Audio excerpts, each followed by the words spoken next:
Yüksek Onu Rus'a yazıb ki, ay Rus, ne olsun sen Moskvada yaşayırsan ben Bakıda. Sen de insansan ben de. İnsan olmaq, insana Həmin vaxt hava, onun, sənə də havası torpaq lazımdır, mənə də. Bir ovuc buğda da nemətli. Rus'a yazmalıydı. Həmin vaxt onun Bəli, yazmalı diyor. Açıq deyən var mı onu? Birini yazıb, gör nə yazıb. Açıram pəncərəni, üşüyürəm. Bağlayıram, töyüşüyürəm. Deyəcəksən ki, gah bağla. Məni nadan sanma. Kişisən, suala cavab verir. Üşüsəm yaxşıdır, töyüşsəm. Üşüsəm yaxşıdır. Deyir, haçan mən haqqı deyirəm, ədaləti deyirəm. Yəni ağzımı açıram, düzünü danışıram. Məni Sibirə sürgün edirlər, orada üşüyürəm. Haçan pəncərəni bağlayıram, töyüşüyürəm. Nə qədər haqsızlıq görmək olar? Onlar o dövrdən də yazıblar o şairi.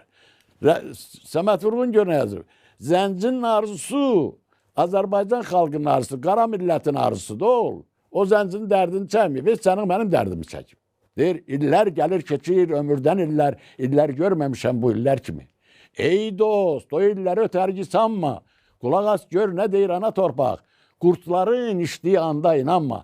Əsrin eynəklərini gözlərinə tax, gələcək günlərə çayqlıqla bax.